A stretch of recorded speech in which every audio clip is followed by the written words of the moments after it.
Sadaqallahul Adzim, maha benar Allah dengan segala firman-Nya. Bapak Ibu, saudara-saudara sekalian yang insya Allah dimuliakan rahmati Allah Subhanahu wa Ta'ala. Berumah tangga bukan sekedar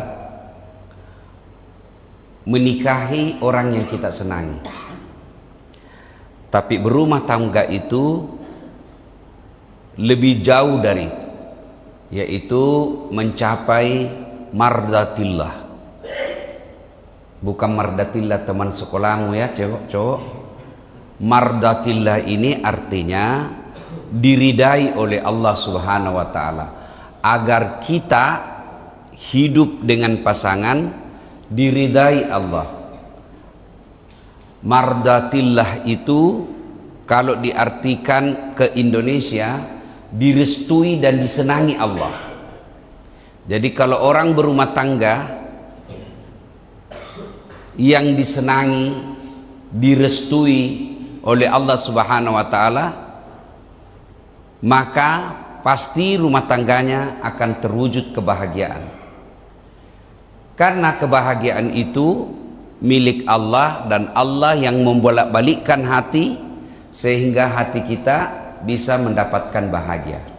Nah, sekarang kita mau tahu apa ciri-ciri rumah tangga yang mardatillah. Menurut para ulama, mardatillah itu kalau mau mendapat rumah tangga yang direstui, diridai, disetujui oleh Allah Subhanahu wa Ta'ala, satu, nikah karena Allah. Orang Bugis bilang si mata-mata nasabak pungallahu ta'ala. Kalau kita bahasa Arabnya lillahi ta'ala, karena Allah semata, tidak ada embel-embel. Adik-adik ini yang belum menikah, Nabi memberikan informasi, nikahilah seseorang karena 4 perkara. Kalau dia perempuan, nikahi laki-laki karena 4 hal. Kalau dia perempuan, nikahi laki-laki karena 4 hal. Kalau dia laki-laki, nikahi perempuan karena 4 hal. Yang pertama, li jamaliha, kata Allah, kata Nabi, nikahi orang karena cantiknya. Cantik ini penting. Kenapa dia penting? Karena dia hampir 24 jam di depanmu. Baru bangun, ada mi lagi. Mau ki makan, dia mi lagi di depan tak. Pulang ki kerja, ada lagi. Mau ki tidur, dia mi sedek. Jadi kalau dia jelek, pasti menjengkelkan. Iya toh? Cantik penting, tapi tidak boleh kau jadikan ukuran utama yang menjadi alasanmu menikah. Kenapa? Karena cantik subjektif. Apa itu subjektif? Tergantung sudut pandang siapa yang lihat.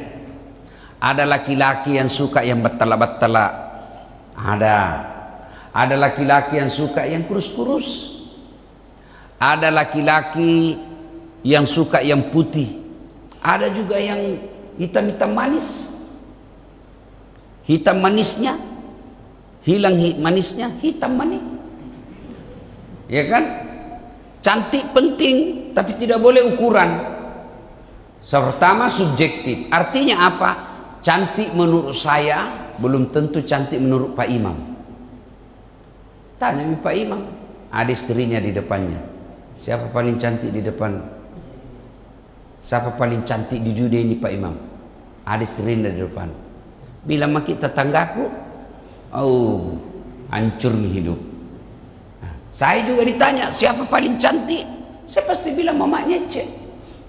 Bapak protes, istriku, urusanmu.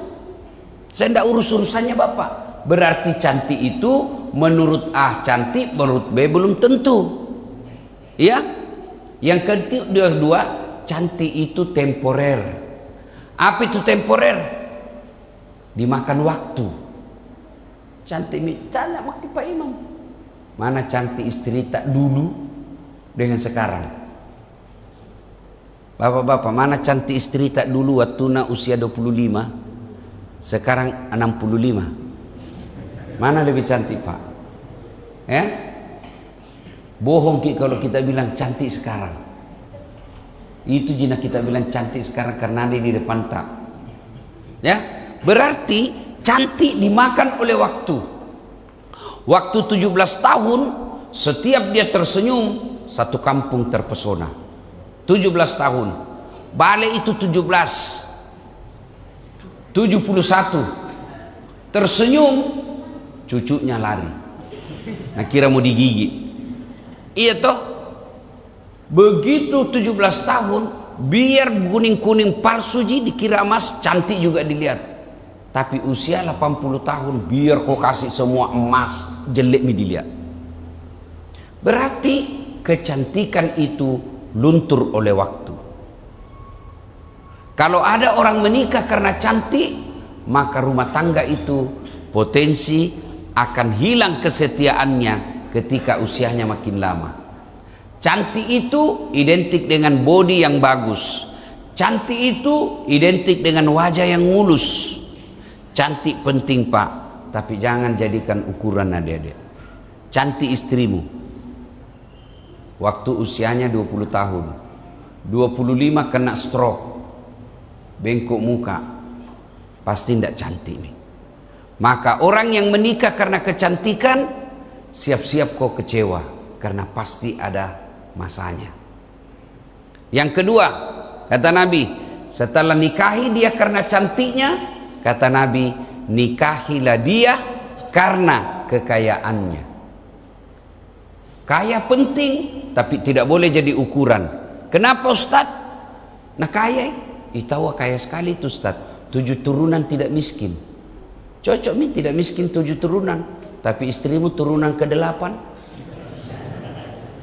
Iya, kaya memang, tapi ada batasnya. Kaya sekali Ustaz, tapi 14 bersaudara. Habis dibagi-bagi warisan. Rasulullah sallallahu alaihi wasallam salah satu sebab ditakdirkan menikah dengan Siti Khadijah karena Khadijah perempuan kaya di Mekah. Kekayaannya bukan untuk dinikmati sendiri dan keluarga, tapi dinikmati untuk dakwah. Kekayaannya Siti Khadijah habis untuk membantu dakwahnya Rasulullah sallallahu alaihi wasallam. Kaya penting. Itulah sebabnya dulu orang Bugis bilang, "Komak bene ko ita-ita ko ya rongkai wedding mondroi maceke-cekeng." Artinya, kalau kau menikah, lihatlah yang bisa ada membuatmu tersangkut. Orang-orang gampangnya bilang begini, kalau kau menikah usahakan 1 tambah 1 menjadi 2. Jangan sampai kau menikah, sudah menikah 1 tambah 1 jadi 0. Tapi Pak, Allah Maha Kaya. Ibu-ibu, ada ibu, bu, kita kira enak orang kaya. Wah, itu orang kaya bu, susah tidur. Kenapa? 2 mobilnya. Ibu tidak ada mobil. Mana lebih tenang hidupnya? Yang tidak ada mobilnya. Kenapa bisa Ustaz? Yang tidak ada mobilnya 1, tidak pikir mi bensin.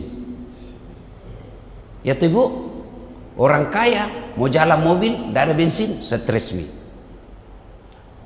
2, orang miskin tidak pikir mi mobil tabrakan. Orang kaya keluar mobilnya, tiba-tiba tabrakan, stres mi. Kalau kita tidak ada mobil tidak ada pikir tabrakan. Kenapa? Apa mau tabrakan? Ada mobil. Tapi orang kaya bisa naik mobil Ustaz. Kita juga orang miskin bisa naik mobil. Apa? Grab. Iya toh. Orang kaya 1 je sopirnya. Kita orang miskin ganti-ganti.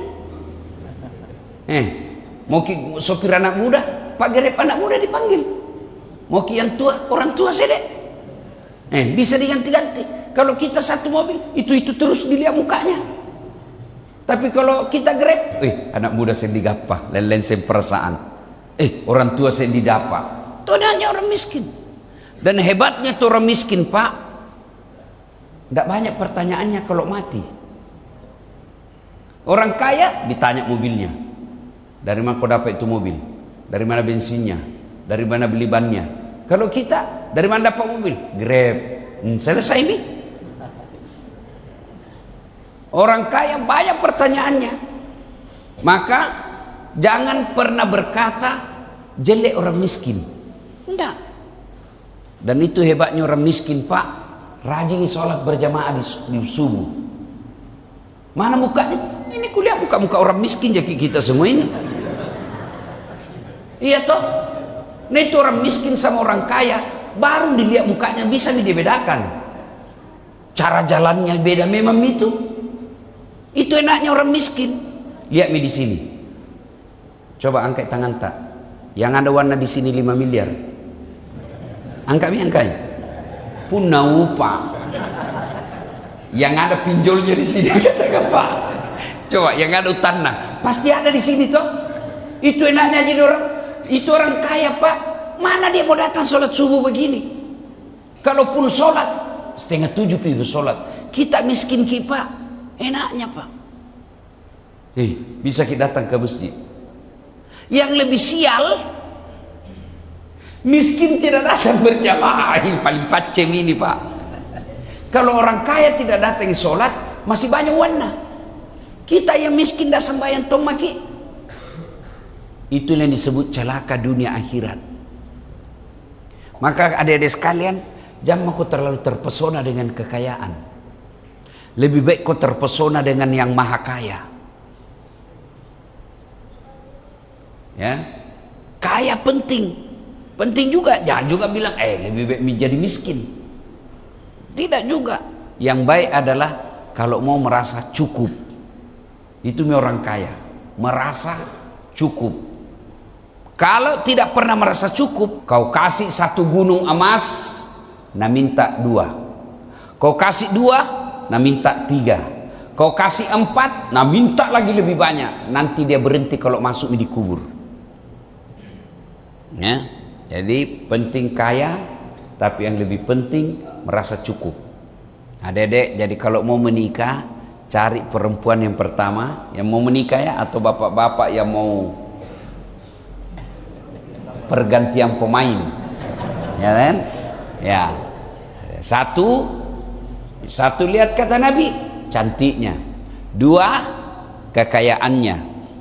Ya. Yang ketiga kata Nabi, lihatlah keturunannya. Siapa anak itu? Penting ini kau lihat siapa keturunan. Itu orang Bugis bilang, niga anak iro. Siapa anak itu? Penting. Tapi tidak boleh menjadi prioritas. Kenapa? Ada orang bapaknya jahat, anaknya jadi nabi. Ada adik-adik, bapaknya jahat, anaknya jadi nabi. Ada orang begitu? Ada? Siapa? Nabi Ibrahim. Bapaknya itu jahat, tapi anaknya jadi nabi. Ada juga sebaliknya, bapaknya nabi, anaknya jadi jahat. Ada. Siapa? Nabi Nuh. Jadi penting cari orang baik-baik, tapi tidak boleh jadi ukuran utama, karena bisa jadi bapaknya penceramah, anak napa botoro. Ada juga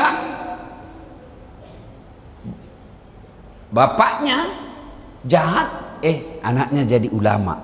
Ada begitu. Ya, maka yang paling penting ini yang keempat. Apa itu Ustaz? Lihatlah agamanya. Kenapa agama nomor 4 Ustaz? Mestinya dia nomor 1. Kenapa dia nomor 4? Betul, di dalam hadis ini diurutkan di nomor 4, tapi Nabi tidak titik di situ. Koma, seandainya ditulis ya, koma. Baru di stabilo, dicetak miring, tebal, dikasih garis bawah. Berarti penting sekali. Utamakan agamanya, kata Nabi, karena dengan agama kau akan dapat semuanya.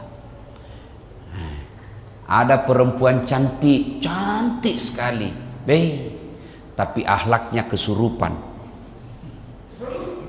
Ada lagi cantik, akhlaknya baik, miskin sekali misede. Ada lagi kaya, mukanya sening hancur. Kaya memang, tapi tidak ditahu dilihat dari mana dia cantik. Ada begitu, ada. Makanya untuk kumpul perempuan dialah cantik, keturunan baik-baik, orang kaya, bagus lagi agamanya. Di kampung ini 100 perempuan belum tentu ada satu. Ada kita lihat Pak di sini cantik, keturunan baik-baik, banyak warna, bagus agamanya. Ada kau dapat begitu di sini, Dek? Ada kira-kira? Kalau ada tunjukkan nggak? Saya juga masih mau Ji. Ya? Nah, orang kalau menikah karena Allah, lillahi ta'ala, maka kecantikan mukanya yang tidak cantik ditutupi oleh akhlaknya yang bagus. Dia tidak kaya, tapi karena agamanya bagus ditutupi oleh tutur katanya yang lembut. Biar mi tidak cantik tapi agamanya bagus, insya Allah masih ada harapan. Biarlah tidak kaya tapi agamanya bagus, insya Allah masih ada harapan untuk bahagia. Yang paling sial mi, dia tommi jelek, dia tommi miskin, dia tommi anak tidak jelas, tidak sholat lagi. Inilah keturunan yang susah, rumah tangga yang susah mencapai mardatillah. Jadi menikah, kalau mau melihat rumah tangga yang mardatillah, disenangi Allah, satu diantaranya syaratnya adalah dia menikah karena Allah. Kalau orang lillahi ta'ala menikah karena Allah ta'ala, capek jadi pahala, cari nafkah jadi pahala, mau ngomel istri jadi pahala. Ada di sini suka ngomel istrinya? Ada? Ada kira-kira? Banyak? Rumusnya kalau istri mengomel, 2 penyebabnya. 1, tidak pernah dipuji. 2, tidak pernah dikasih hadiah. Ya toh Ibu? Langsung bilang iya. Dan jadi kalau ada istri tak suka mengomel, pasti bapak jarang kasih hadiah. Kasih dia hadiah kata Nabi. Yang kedua, puji. Ku kasih kini rahasia Pak. Kalau istri tak suka mengomel, puji dia, pegang sininya sebelah kanan. Praktek nanti. Tapi jangan waktu mengomel. Mengomel baru kita pegang, tambah majallo ki. Tapi gimana caranya? Lagi masak-masak kita pegang. Kalau begini lagi kulihat, masya Allah. Biar misalnya tidak banyak uang tapi bahagia sekali mak sama kita. Balik itu. Mana mama udah tahu dibohongin, anda suka gitu. Kesukaan, ulangi lagi. Tapi kalau umur 70 nih Pak, jangan maki bilangi cantik, tambah marah. Ya? Bilang maki rasanya memang semakin tua kita kulihat, kulit tak makin melentur tuh. Tapi cinta tak kurasa makin mudah kita kulihat cinta tak. Ya, puji. Yang kedua kata Nabi, kasih hadiah. Dan hadiah paling suka perempuan apa Ibu? Maksudnya tahu uang. Coba mungkin Pak dengar kibede ibu-ibu, biar suami tidak pulang yang penting ada dia mungkin uang tadi itu nak cari. Jadi Bapak Ibu saudara-saudara sekalian, menikah karena Allah capek jadi pahala. Kalau orang lillahi ta'ala menikah, semua akan berbahagia, semua dinilai pahala. Tidurnya pahala, cari nafkahnya pahala, makannya pahala. Kenapa? Lillahi ta'ala. Itulah sebabnya kita kalau sholat sunnah membaca sholat wajib, sunnah membaca doa iftitah. Ada dalam doa iftitah itu selalu kita baca, inna sholati wa nusuki wa mahyaya wa mamati lillahi rabbil. Ibu bapak, ini kan saya lihat muka-muka penuh jakit semua masalah toh. Ada semua masalah tak kuliah ini toh. Nah, ada yang masalah anaknya tidak mau mendengar, ada yang masalah mertuanya selalu ikut campur, semua mau nak urusi. Ada juga masalah serumah dengan iparnya, iparnya tidak mau mendengar. Ada juga masalah istrinya yang kasar bicara. Ada juga masalah suaminya yang malas bekerja. Semua itu punya rumah tangga masalah. Saya juga ada masalahku. Apa masalahku saya, Pak? Bu, jarang gak kasihan sama keluargaku. Kadangkala satu minggu beberapa saat Ji ketemu. Tiba pulang dari ceramah, mendarat di bandara, pergi rumah, beberapa jam saja terbang lagi. Laki-laki nak bilang orang jarum super. Jarang di rumah, suka pergi. Ya, tapi bukan Ji Samsu. Janji manis nyatanya palsu. Enggak. Ya, jarang.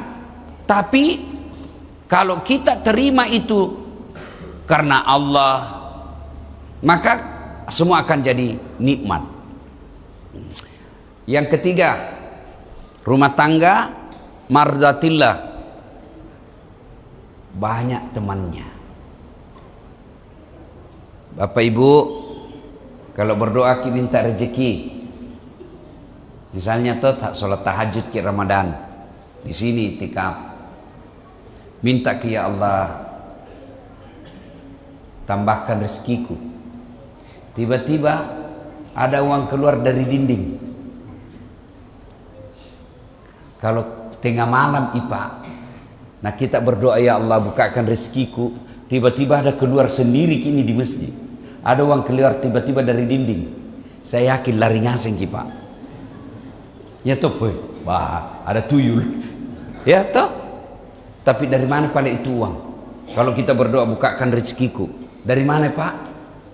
Dari mana? Dari tangannya orang. Kalau datangi di sini Aksa Mahmud, nah kasih ke uang, lari ki kira-kira. Oh langsung kita terima kasih puang. Tapi kalau datangi almarhum Zainal Basri Palaguna, Amin Syam mantan gubernur tak, tiba-tiba ada di depan tak berdoa langsung muncul di sini. Nah kasih ki uang, pasti lari ki Pak. Ya toh, berarti yang membawa rezeki itu adalah tangannya manusia. Tangan-tangan itulah makin banyak teman, makin banyak tangan antar uang. Maka jangan cari musuh, lebih baik cari teman. Lebih bagus lagi teman tak banyak uangnya. Saya selalu bilang Pak Imam, saya tidak banyak uangku, tapi banyak temanku. Temanku banyak uangnya. Amami, gitu. Nah Bapak Ibu saudara-saudara sekalian, nah yang memutuskan biasa silaturahim itu, yang memutuskan tali persaudaraan itu biasanya seriati. Apa itu seriati? Dengki. Apa itu dengki? Tidak suka lihat orang bahagia, tapi suka lihat orang menderita. Itu dengki itu. Nah bilang susah lihat orang senang, senang lihat orang susah. Ah itu update status biasa. Susah lihat orang senang, senang lihat orang susah. Ah, itu dengki itu. Tetangganya beli kulkas, dia yang kedinginan. Tetangganya beli mobil, dia yang gosip. Nah cicil gitu. Urusan orang, bukan kau disuruh bayar. Mestinya kalau naik rezekinya tetangga tak, beli mobil, alhamdulillah, mudah-mudahan besok-besok nak panggil tongki kau dong pergi pengantin naik di mobilnya. Itu orang lapang dada namanya. Tapi kalau dengki, ndak bisa kau tenang. Seriati. Nah, yang kedua penyebabnya orang putus persaudaraan. Apalagi sombong, matempo, macingkang, borro, erok nikana, talekang. Ya, itu semua penyakit-penyakit yang membuat orang angkuh, sombong. Ya. Nah, Bapak Ibu, saudara-saudara sekalian, kalau ini tiga, ya. Cukup tiga saja nih pagi ini. Nah, karena kalau ceramah panjang sekali, tidak suka juga orang. Ya. Tiga inilah yang insya Allah menurut Nabi menjadi sumber rumah tangga yang mardatillah. Kalau belum ada cukup, segera cukupi. Kalau ada yang selama ini bertentangan dengan apa yang kita sampaikan, jangan putus asa, segera bertobat. Cara bertobatnya, perbanyak istighfar. Yang kedua, melakukan sholat sunat taubat. Yang ketiga, memperbanyak amal. Dan yang keempat, jangan diulang. Setelah itu, sudah baik rumah tangga kita, maka dilengkapi dengan berdoa. Mudah-mudahan kita berumah tangga sama-sama bahagia di dunia, dan insya Allah bahagia pula di akhirat kelak, insya Allah. Bapak Ibu saudara-saudara sekalian, inilah tausiah kita pada taklim kita kali ini. Mudah-mudahan ada manfaat ya. Terima kasih undangannya, Masya Allah. Saya sering-sering tomak itu pergi ceramah subuh, sembahyang subuh di Makassar, sering-sering mak. Tapi alhamdulillah ini salah satu masjid yang ramai jamaah salat subuhnya. Masya Allah. Selalu begini nih Pak. Hah? Oh tidak. Oh tidak. Saya kira tiap subuh begini. Biasanya itu di masjid lain kalau subuh tak satu baris ji. Itu pun orang-orang yang sudah tua semua. Tidak ada anak muda di sini. Tahu banyak anak muda datang sholat subuh. Alhamdulillah. Harapan ini Pak. Harapan. Ya. Alhamdulillah. Saya tidak tahu ini kah masjid dulu yang pernah saya masjid. Bukan Bontoa ini kah? Di dalam. Hah? Pernah dulu waktunya pertama Kak ceramah. Awal-awal Kak ceramah belum ada tol. Belum ada tol waktu itu. Ada masjid, temanku selalu panggil Kak, namanya Basit. Tidak tahu ini Kak. Hah? Bontoa. Bukan ini. Dalangi lagi jauh. Oh dekat. Ada di dulu situ. Itu enaknya dulu di sana Pak. Kalau sudah ki ceramah, bawa ki ikan bandeng pulang. Banyak memang bandeng di situ kan. Oh Jabal Nur, iya. Saya ingat sekali. Kalau Ramadan langganan saya di sana. Dan hebatnya kalau pulang ke ceramah ada pisang, paling enak bandeng. Wow, ada yang dikeringkan. Tidak tahu di sini apa tuh saya bawa pulang nanti. Ya kok ketawa anak muda, orang bilang berharap ji. Cuk kau dulu juga itu anak-anak yang masih kecil. Bapak saudara-saudara sekalian, kita Pak orang kampung, ya toh? Itu enaknya itu orang kampung Pak, akrab bertetangga. Masih ada tolong menolong, gotong royong, ya, saling menolong. Saya masih ingat saya dulu di kampung kan, bahkan orang bisa kalau di kampung dulu itu bisa kasih pindah rumah, ya toh? Salah satunya suku di Indonesia yang bisa pindah rumahnya Bugis Makassar. Kenapa? Karena dulu kan tidak ada namanya sertifikat tanah, ya toh? Pokoknya tinggal di situ dia yang punya tanah, tidak ada surat-suratnya. Tapi tidak ada orang gugat menggugat. Sekarang ada sertifikatnya, masih nakui orang. Itu kodongnya Yusuf Kalla. Ya toh? Maka waspada ki kalau ada pengusaha datang Pak. Kita juga orang kampung hati-hati. Jangan kita karena nak kasih ki uang, nak kasih bodoh-bodoh ki. Nah bilang malaku kok kau punya itu nah nanti saya kasih kau uang. Itu begitu kejadiannya Yusuf Kalla kasihan. Bayangkan nih mantan wakil presiden. Tokoh orang baik mau diambil tanahnya sama orang pendatang, ya. Nah, kalau kita sekampung harus kita tolong menolong. Ada yang kui datang ki semua mengaku tanahnya memang tahu ini orang, jangan kau ganggu. Saya masih kecil lah tinggal di sini, dia memang tahu punya. Jangan malah kita disogok, diam kau semua nah dia dikasih kau uang. Orang kampung itu modalnya kekeluargaan. Satu kau ganggu, ngamuk satu kampung. Jangan sampai kita menjadi ciri orang kota itu individualis, urusanmu. Nah itu tidak boleh orang bilang begitu. Kalau kita Muslim, seperti kata Nabi, masalul mu'minina kamasalin nakhal. Orang Islam itu seperti lebah. Coba lihat, tahu ki lebah? Tahu lebah, Dek? Tawon. Apa bahasa Makassarnya itu? Hah? Bani. Bani itu sebenarnya bahasa Arab yang artinya keturunan, berkumpul. Itu disebut bani. Tawon, berkumpul dia, bermasyarakat. Apa kehebatannya itu tawon? Enggak, jangan kau coba-coba ganggu. Ya toh? Tapi tidak pernah tong itu datang pergi pasar iseng-iseng lewat banyak langsung turun di pasar. Tidak ada itu toh. Kau ganggu pi. Begitu kau ganggu, nah kejar kau. Biar masuk mau sungguh mengai, nah tunggui kepalamu di atas. Itu orang Islam mestinya begitu. Dia tidak ganggu orang, tapi kalau kau ganggu, dia akan bersama-sama melawan musuh. Ya. Nah, ibu bapak saudara-saudara sekalian, modal kita orang kampung jangan gara-gara pilkada bermusuhan, ya. Nah, ini pesan khusus. Biasanya orang-orang kampung kita begini kasihan, gampang sekali ki disogok kalau pilkada. Ya. Serangan fajar. Nah tunggu memang toh je, nah tunggui. Nah tulis di rumahnya siap menerima serangan fajar. 7 suara.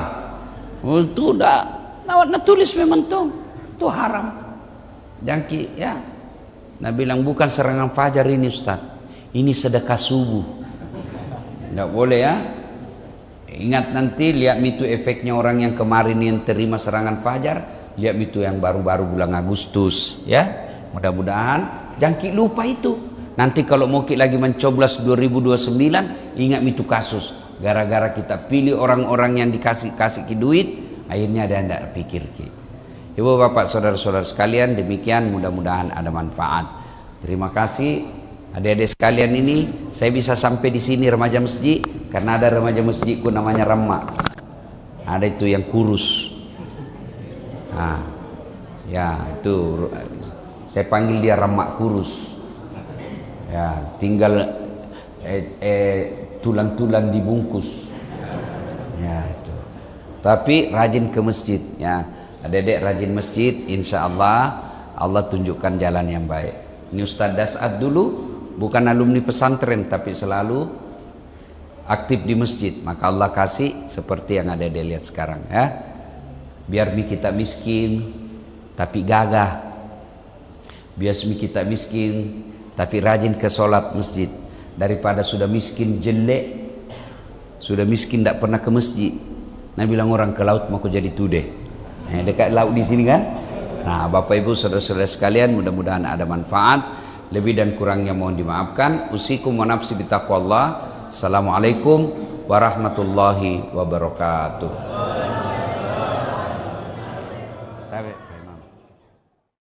Ma'asyiral muslimin, sidang jamaah salat Jumat yang insya Allah dimuliakan rahmati Allah subhanahu wa ta'ala. Imam Ahmad, murid daripada Imam Syafi'i, yang mengajarkan kita. Kalau Imam Syafi'i mengajarkan kunut di waktu subuh, Imam Ahmad tidak mengajarkan kunut, tapi mereka saling menghormati. Imam Ahmad pernah bercerita, saya tidak tahu, saya ingin sekali ke Basrah. Beliau tinggal di Baghdad, ibu kota Irak, dan ingin sekali ke Basrah. Sama tong kira-kira tinggal di Makassar, mau sekali ke Maros. Padahal di Maros tidak ada keluarganya, di Basrah tidak ada keluarganya, tidak ada kenalannya, tidak ada murid khususnya. Tapi kenapa dia rindu sekali ingin ke Basrah? Lalu untuk menjawab kerinduan itu, Imam Ahmad kemudian melakukan perjalanan menuju ke Basrah. Sampai di Basrah waktunya malam, selesai sholat maghrib, tidak ada penginapan waktu itu, maka Imam Ahmad mengambil kesimpulan, saya mau bermalam di masjid. Ketika mau bermalam di masjid, tiba-tiba dilihat sama marbot. Kalau kita di kampung, Pak Doja yang menunggui masjid. Nah bilang ini marbot, ya Syekh, tidak boleh Anda bermalam di masjid. Dipanggil Syekh karena kelihatan tua. Dan marbot ini, dia tidak tahu siapa ini yang mau menginap. Sudah dikenal ilmunya, Imam Ahmad, dikenal populer, tapi tidak ditahu wajahnya. Kenapa? Waktu itu belum ada namanya handphone. Bisa kirim-kirim foto. Orang cuma tahu namanya, tidak mengenali wajahnya. Nabi bilang, tidak boleh orang bermalam di sini. Keluar, keluar. Nabi bilang, saya musafir, tidak boleh. Imam Ahmad dia bilang, kalau begitu saya di saya di teras. Teras juga tidak bisa, keluar. Di depan masjid ada penjual roti. Nah lihat, kasihannya ini orang tua diusir-usir. Maka dia panggil, ya Syekh, ta'al, sini Ki. Kalau mau Ki bermalam di rumahku, ikut mi. Tapi rumahku kecil. Dia bilang tidak apa-apa, yang penting ada tempatku baring. Ikutlah Imam Ahmad di rumah penjual roti itu. Lalu apa yang terjadi? Ada keistimewaan tukang roti ini. Selama dia bikin roti, apa yang terus mengalir dari mulutnya? Kalimat istighfar. Dia ambil tepung, astagfirullah. Dia ambil gula, astagfirullah. Dia campur air, astagfirullah. Dia garu-garu, astagfirullah. Dia bakar, astagfirullah. Imam Ahmad tertarik. Jagonya ini.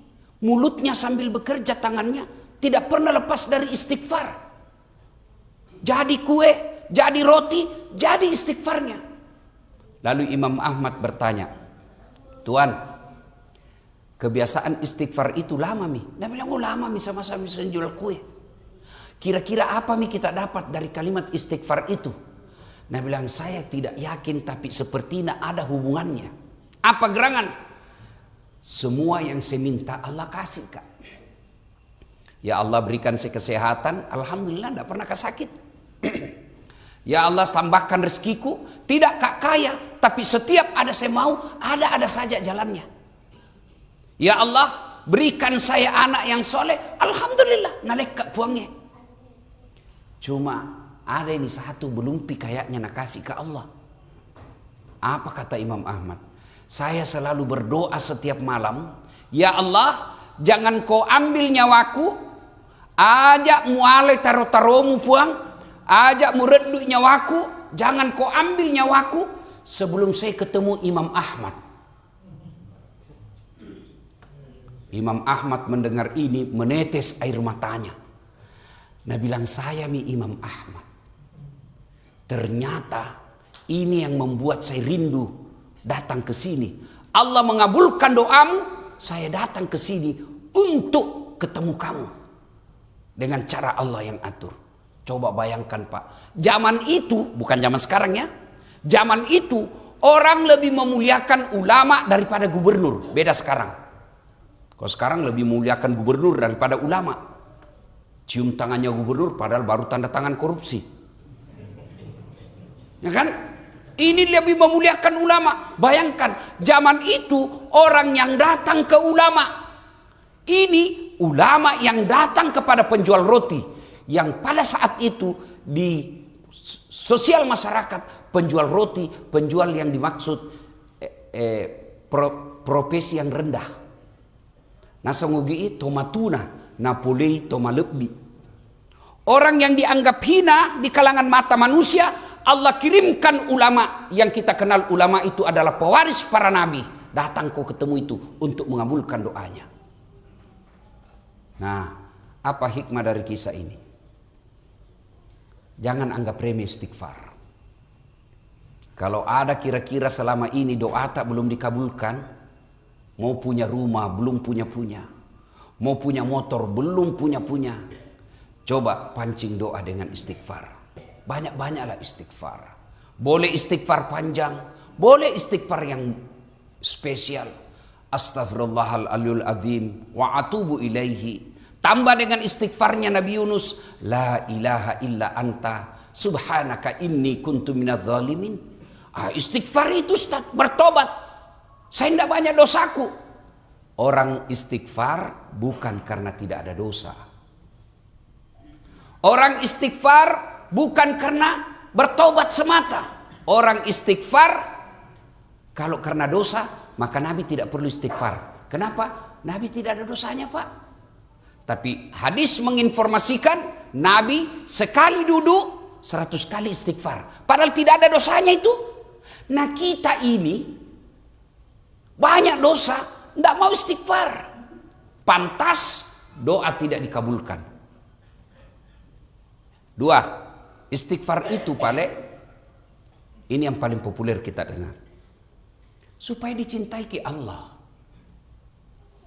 Apa maksudnya? Allah kan bilang, innallaha yuhibbut tawwabina. Allah cinta kepada hambanya yang bertobat. Allah yang cinta. Bukan kita cinta, tapi Allah yang mencintai. Syaratnya apa? Banyak kok istighfar. Adalah manusia dijelaskan dalam kitab Berhikmah yang diceritakan oleh Radiatul Adawiyah. Ada manusia yang 350 tahun umurnya. Kerjanya hanya ibadah, zikir, makan, ibadah, zikir, makan, ibadah. Itu saja kerjanya. Tidak pergi cari proyek. Tidak cari MBG. Itu aja dia kerja. Zikir, ibadah, makan. Meninggal. Allah panggil. Wahai embaku, masuk ke surga karena ridaku. Tama kau suruh kena sebab pamasiku. Mana protes ya Allah, saya tidak mau masuk surga karena ridamu. Saya masuk surga, saya pantas amalku 350 tahun. Lalu Allah berfirman, oh mereka kau rupanya kau hitung-hitung beribadah. Baiklah, kita baku hitung. Jibril, ambil kau mesin penghitung. Hitung itu amalnya 350 tahun. Ambil matanya 1 biji, kanannya ambil, timbang 350 tahun amalnya dengan matanya 1 biji kanan. Setelah ditimbang, apa yang terjadi? Lebih berat 1 biji mata kanannya daripada amalnya 350 tahun. Lalu Allah katakan, kau bukan masuk surga karena ibadahmu. Kau kira kau bisa ibadah? Kau kira kau bisa ibadah kalau saya kasih sakit gigi kau? Kau kira kau bisa ibadah kalau kau saya kasih kentut kau? Kau masuk surga karena ridaku. Maka banyaklah istighfar. Kenapa? Bukan karena dosa, karena nikmat Allah tidak bisa dibayar dengan ibadah. Tapi kita ini, saya lihat kita ini, saya termasuk, kita semua muka penuh dosa semua, Pak. Makanya kita istighfar karena ada dosa. Coba yang terutama katanya yang selalu terlambat sembahyang Jumat. Bagaimana rezekimu mau lancar? Nah salat Jumat kok selalu terlambat. Lihat hafal mukanya ini di masjid, Pak. Lihat dia tong itu terlambat minggu lalu. Terlambat minggu ini. Minggu depan dia lagi terlambat itu. Nah Jumat saja sembahyangnya. Bagaimana mau rezekimu mau bagus? Nah mukamu saja muka pendosa. Makanya datanglah lebih awal. Sunnah. Disunnahkan berpakaian putih. Boleh pakaian lain? Boleh. Tapi Allah mencintai dan Rasulnya kalau pakaian putih. Disunnahkan pakai parfum. Disunnahkan datang lebih awal. Duduk paling depan. Kemudian disunnahkan berselawat sebanyak-banyaknya sambil menunggu khutbah. Coba kalau ini kita lakukan tiap Jumat. Masa Allah tidak kabulkan kemauan kita? Cuma kan kita tiap Jumat terlambat. Maka rezeki kita juga terlambat. Padahal Jumat saja itu sembahyang. Dengar ini yang selalu terlambat sholat Jumat. Dengar ya. Itu kitab. Kalau khatib sudah naik dan mengucapkan Assalamualaikum, buku kitabnya malaikat tutup. Daftar absen tutup. Berarti yang datang hadir tapi tidak dicatat kehadiranmu. Nah bawa malaikat pulang, malaikatnya melapor. Ini semua yang sholat Jumat. Dilihat, oh terlambat lagi minggu lalu terlambat ini. Dia lagi terlambat. Mudah-mudahan selesai Jumat ini kalau banyak begitu Pak. Wala tai'asu min rauhillah. Ajakmu peturunnu. Jangan kau putus asa. Allah terima tobatnya dengan memperbanyak istighfar. Tidak hanya beristighfar, Jumat yang akan datang kita datang lebih awal. Wali kota, gubernur, anggota DPR kalau terlambat Pak, Allah masih kira-kira masih pahami banyak rakyat naurus. Kata yang pengangguran terlambat apa kira-kira alasan tak? Wuduk buru-buru, sudah sholatnya juga tidak ngantuk. Dengar khutbah tidur, pulang assalamualaikum. Untungnya Allah Maha Pengampun, tapi tidak betong itu kalau begitu terus, nah tiba-tiba mati ki. Maka Jumat yang akan datang kalau bisa kita datang lebih awal sambil duduk bersalawat kepada Rasulullah. Masih ada waktu membaca surah Al-Kahfi. Mudah-mudahan itu semua yang membuat hidup kita insya Allah akan menjadi lebih baik. Semoga ada manfaat. Barakallahu li wa lakum wa izza'il mu'minin. Innahu huwal ghafurur rahim.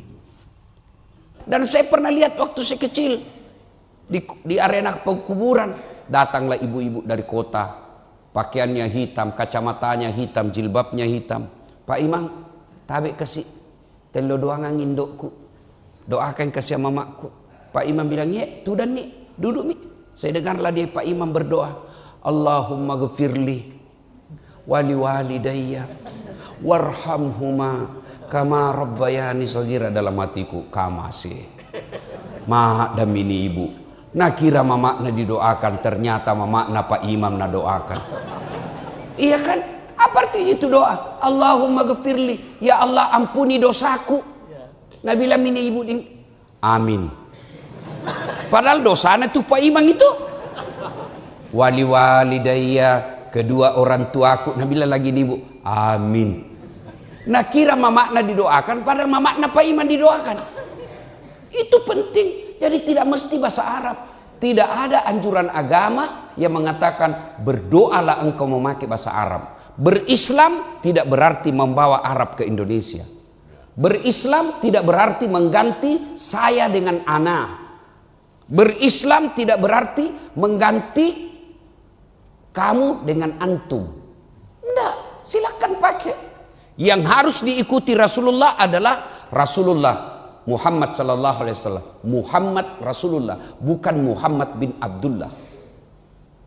Muhammad sebagai rasul harus kita ikuti. Muhammad sebagai orang Arab mau ikuti boleh, tapi bukan anjuran yang wajib. Ini buat adik-adik nih ya. Karena biasa saya ditelepon, halo Ana Fikri. Kenapa Ana laki-laki? Ternyata Ana maksudnya saya. Kita di Indonesia Ana itu nama perempuan. Yuliana. Oke, Bapak Ibu saudara-saudara sekalian, doa yang dianjurkan dibaca, Rabbana atina fid dunya hasanah. Sampai sini mau saya menjelaskan. Kadang kita berdoa, kita tidak tahu apa yang kita minta, maka tidak sampai jiwa kita, hati kita kepada Allah. Kenapa? Kita minta tidak tahu apa yang kita baca. Coba lebih banyak kita berdoa itu tidak tahu. Padahal berdoa itu mestinya kita tahu supaya apa? Lebih nyambung, connecting. Sama kalau Bapak kasih connect antara iPhone dengan Vivo, tidak sama bahasana, tidak sama aplikasinya, tidak bagus sambung. Maka salah satu supaya doa itu mustajab sampai doa yang kita minta itu kita paham. Nah, apa istinya itu namanya fid dunya hasanah. Apa itu fid dunya hasanah? Yang penting jangan seperti ini, kita pahami ini hasanah perempuan. Karena ada bapak-bapak umroh, nah bawa dua istrinya. Satu Hasanah, satu Fatimah. Fatimah istri tua, Hasanah istri muda. Tawaf ini bapak. Fid dunya hasanah wa fil akhirati hasanah wakina adzabannar. Putaran kedua itu saya sebut fid dunya hasanah. Mulai curiga ini Fatimah. Nah bilang mentang-mentang saya istri tua tidak disebut namaku. Hasanah mami nak sebut terus. Begitu putaran ketiga nak katok kepala suamina, maaf nah hasanah terus. Langsung fid dunya hasanah wa fil akhirati Fatimah. Ini bahasanya kalau tidak tahu bahasa Arab, ya. Nah, ibu bapak, saudara-saudara sekalian, apa yang disebut fid dunya hasanah? Apa itu fid dunya hasanah? Maafkan saya, ini berat-berat saya ceramah di sini ya. Banyak guru di sini gue lihat tuh. Ada Ustadz Umpa, berat-berat ini, tapi enggak apa-apa. Kalau salah enaknya kalau ada guru na salah ki, na tegur ki. Tuh. Nah, apa makna dari fid dunya hasanah itu? Menurut para kajian para ulama, satu, punya pasangan yang soleh, punya suami yang soleh, punya istri yang soleha.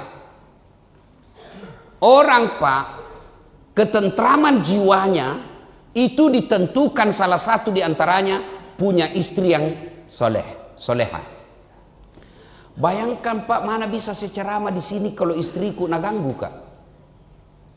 Lagi 10 menit saya naik, MC sudah lihat-lihat saya mau persilahkan, tiba-tiba na telepon atau na WhatsApp Kak Mama Nyece. Pulang kok? Tunggu dulu, orang belum cek. Pulang kok? Tunggu saya dulu. Pulang kok? Kenapa? Kesetrum anakmu. Apa? Mana bisa kita ceramah Pak kalau istri kita tidak baik agamanya? Mau kita berbicara tentang istri yang soleha, ternyata istri tak pergi fedel pakaiannya seksi. Nah bilang itu Ustaz banjai cari tanah. Nah istrinya itu para coba mikir itu mau pergi ceramah, lihat itu istrinya begitu. Maka ketentraman itu, kebahagiaan kalau kita punya istri yang soleha. Alangkah bahagianya seorang suami, pergi suaminya cari nafkah, istrinya di belakang sholat duha. Selesai sholat duha, na WhatsApp suaminya. Daeng, jak motanu anu mata. Napana Yesus. Sila lono sampajang ki sampajak duha, arua rakaatna daeng. Oh bahagia. Bang, jangan risau. Barusan ku doakan ki dalam sholat duhaku ini 8 rakaat bang. Dan doaku, ya Allah bukakan pintu rezekinya suamiku dimanapun dia berada, rahmati dan lindungi. Salam sayang selalu dari istrimu di rumah. Baik. Apa Pak? Pernah ki dia WhatsApp suami kita begitu? Cerita? Pernah ki? Apa?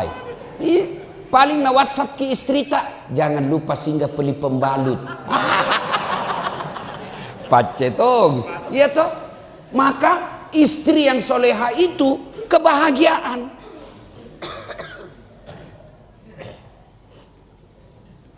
Yang kedua, karena waktu terbatas, ya, punya anak yang soleha. Orang bahagia Pak, itu kalau punya anak yang soleh dan soleha. Setelah saya punya anak, waktu tampil main biola, saya akhirnya bilang subhanallah, maha benar Allah. Ini yang disebut kebahagiaan, punya anak yang baik. Waktu saya lihat itu anakku dia yang main, saya menetes air mataku. Saya terharu, kenapa? Alhamdulillah anakku tahu boleh tonji. Jadi itu kebahagiaan satu diantaranya. Di dunia hasanah, punya anak yang soleh dan soleha. Ibu-ibu, kenapa disebut kebahagiaan dunia? Coba makin lihat itu. Kalau ada orang Pak malas bicara, pancing bedek, suruh cerita enaknya. Langsung semangat itu. Itu anakku yang pertama. Memang tidak gagah Ustaz. Tapi cerdas. Macair anakku Ros. Yang kedua, gagah cuma agak belen-belen sedikit ini. Pancing dia Pak. Pasti dia cerita. Orang kalau mau ya bahagia itu teman tak suruh cerita anaknya. Karena memang itu buah hati belahan jantung. Sampai bahasa agama, anak itu mengambil jiwa. Maka jangan heran ada orang masuk penjara gara-gara anaknya. Ada orang berantau yang tidak pernah dia lakukan sejak kecilnya, merantau buang diri ke Kalimantan supaya anaknya bisa sekolah. Itulah hebatnya anak. Maka jangan heran ada orang habiskan duitnya ratusan juta agar anaknya bisa hebat. Bahkan ada orang tua berkata, biar Mina saya jadi kaki jadi kepala, kepala jadi kaki, yang penting bisa ke sekolah di Makassar. Itulah anak. Nah, ibu-ibu, penting ini punya anak yang soleh dan soleha. Penting punya anak anggota DPR. Tapi kalau tidak pernah dilihat berjamaah di masjid, jamaah kita terlalu bahagia. Ada anggota DPR tawa di sini tapi datang di sholat berjamaah. Alhamdulillah. Ya toh? Nah bilang orang hebat sekali anak Ustaz, pintar di bahasa Inggris. Apa hebatnya? Banyak yang begitu Bu. Tidak percaya Ki? Pergi makin di Inggris. Itu anak-anak di Inggris Pak. masih kecil bahasa Inggris nih. Wah, hebat memang tong itu di sana. Iya. Yang hebat itu anak, Pak. Subuh-subuh, siapa ini buka pintu pagar? Diintip, kok dong. Kamase anak kedua aku pergi masjid. Itu kebahagiaan. Begitu Ramadan, itikaf di masjid. Begitu dia pergi kuliah, nah telepon mamanya, "Mak, sudah begitu sholat duhur, mau masuk asar." Baik, itu kalau punya maki anak begini, Bu, biar suami tak empat istrinya. Jantung maki makala Pak, aku tahu mau tuh poligami pret. Apa mau poligami, nih istri tak saja pegang ribut, tidak bisa maki macam-macam. Cerita campur ratu itu, Pak.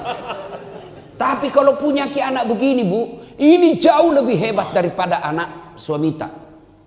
Kalau suamita belum tentu dia bisa nanti kita setia, dia setia sampai akhir. Tapi anak yang soleh dan soleha, biar di dalam kubur nah doakan ki, Allahumma gfirli wali walidayya warhamhuma kama rabbayani shaghira. Ini sayang, orang tua sekarang bangga kalau anaknya sekolah ke luar negeri, meskipun dia tidak dan dia tidak malu, tidak pernah dia dapat berjamaah. Syukur ki lihat ini anak-anak tadi. Saya tadi baru masuk pintu gerbang, kulihat bisa gerombolan anak-anak baju putih jalan kaki. Saya bilang, coba kalau dia tidak di pesantren, tidak mungkin dia jalan ke masjid subuh-subuh. Paling dia masih tidur. Tidurnya jam 1 malam main game. Apa? Dipanggil, apa ini mama, mengganggu saja kerjanya. Kalau begitu anakmu, kaulah kalau paling rugi melahirkan anak. Tidak percaya ki? Tanya sama ibu. Ibu, ibu, kalau mati ki nanti siapa doakan ki? Suami tak? Mak bene sih Bu. Percaya mangki. Nah protes mama nekce ini Ustaz. Nah bilang jadi nanti kalau meninggal kadulian kawin ki lagi. Saya bilang sini bos saya. Ku peluk-peluk baru boleh. Dengar baik-baik ya. Jangankan meninggal ki, masih hidup ki saja sekarang. Nah saya selalu berpikir kawin lagi. Apalagi kalau mati maki, wabillahi taufiq wal hidayah. Nah gak capuk ceritain bos. Ya kan? Siapa yang doakan kita? Anak. Maka ibu-ibu ini penting punya anak yang soleh dan soleha. Bagaimana punya anak yang soleh dan soleh ini bagi kalian adik-adik nih yang akan memilih calon suami, calon istri, itu penting.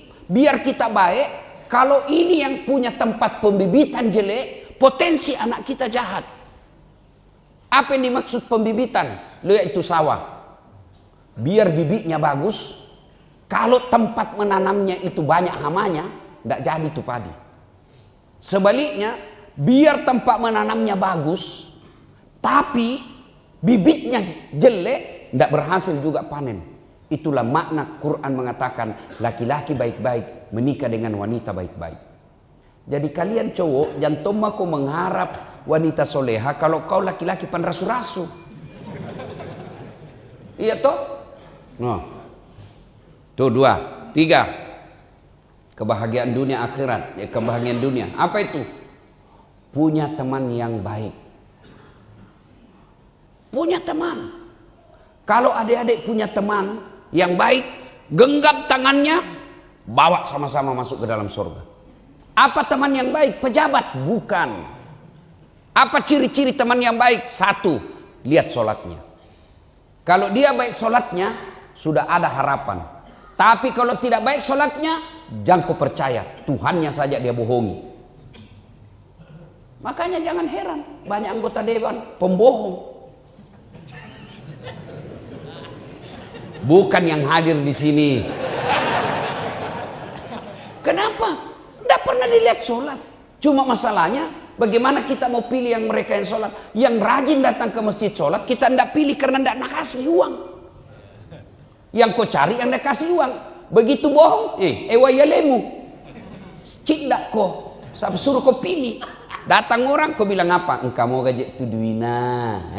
Alano? Ya. Teman yang baik, lihat sholatnya. Yang kedua, teman yang baik, Kalau kau menyadari selama kau berteman sama dia, kau dekat dengan Allah, itu teman yang baik. Biar dia kaya, biar dia populer, tapi tidak pernah kau nak ajak kebaikan, jangan kau berteman baik sama dia, jauhi. Coba kalau saya berteman sama Ustadz Unfa, nama kerennya, nah ringkas tong itu, Ustadz Muhammad Fakhrul Rosi Ansar, Unfa. Saya mau tahu ringkas sih, nggak jadi karena jelek didengar, UDE.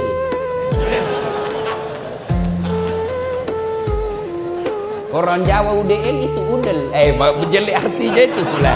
Jangan aku deh. Jadi jangan ikuti tren, belum tentu cocok tren itu buat kamu. Mau tungi penampilan Korea-Koreaan. Aku orang ngantang. Itu belum tentu itu tren cocok buat kamu. Nah, ibu bapak saudara-saudara sekalian, kalau ada temanmu yang bisa mengajakmu kepada kebaikan, genggam tangannya baik-baik. Kan kita itu di Padang Mahsyar kita sudah lama ketahui ada 7 golongan orang yang dilindungi di Padang Mahsyar kelak, di mana pada saat itu tidak ada perlindungan kecuali datangnya dari Allah. Satu di antara 7 golongan itu adalah mereka yang bertemu dan berpisah karena Allah. Coba kalau aku jalan kak sama Ustadz Unfa, apa paling ku bilang, Ustadz, di mana ki bagus ini suling? Itu menjadi ini suling ini hari, karena saya tanya di mana bagus suling, ada masjid di sana. Saya bilang ramai jika, nah belum ramai, ternyata ramai betul tahu. Masya Allah. Tidak mungkin saya bilang sama Unfa, Ustaz, di mana kantor tiket yang bagus? Sudah jili-jili di Ustaz ini ya tak? Pasti. Kalau kau berteman dengan orang baik, jalan masuk waktu duhur, pasti dia bilang cari ke masjid yang enak parkirannya. Tapi kalau orang peselingkuh kau temani, lambat laun ngajar peselingkuh. Yang gampang teman, gampang gitu, saya bisa atur. Ganti dulu, jangan pakai nomor yang sama. Nampak guru salah tuh. Nah, teman yang baik, sholatnya bagus. Yang kedua, mengajakmu kepada kebaikan. Masya Allah. Ya, pertemanannya Umar bin Khattab dengan Abu Bakar Siddiq. Mengadu Abu Bakar Siddiq, Umar bin Khattab mengadu kepada Nabi. Ya Rasulullah, saya tidak tahu ini kenapa ini Abu Bakar kayaknya dia marah sama saya. Kenapa aku bilang begitu? Tidak pernah tahu itu saya ketemu. Nah dia dulu salam, pasti saya dulu. Lalu Nabi bertanya kepada Abu Bakar, betul itu Abu Bakar? Iya. Kenapa bisa kok begitu? Apa salahnya Umar? Saya dengar Rasulullah bersabda, siapa yang ketemu di antara sesama muslim dan siapa yang duluan memberi salam, istana surga baginya. Saya mau untuk istana khusus untuk Umar bin Khattab, jangan salah. Menetes air matanya Umar bin Khattab. Itulah teman yang baik. Kalau teman yang bagus mengajakmu kepada baikan, genggam tangan. Yang keempat, saya tidak tahu masih ada kebagiannya Ustaz Unfa ini, nanti kan kelihatan di matahari. Ya, yang keempat adalah punya harta yang berkah. Apakah harta yang banyak bagus? Belum tentu. Maka harta yang berkah tidak mesti banyak. Tapi kalau banyak, bagus lagi. Mana pilih bu? Kalau saya banyak berkah. Nah, itu yang paling bagus itu. Nah ibu bapak saudara-saudara sekalian, mudah-mudahan 4 ini mulai kita cicil satu-satu. Ya, mudah-mudahan bisa kita amalkan 4 ini. Itulah makna di dunia hasanah. Demikian, mudah-mudahan ada manfaat. Lebih dan kurangnya mohon dimaafkan. Usikum wa nafsi bitaqwallah. Fastabiqul khairat. Assalamualaikum warahmatullahi wabarakatuh.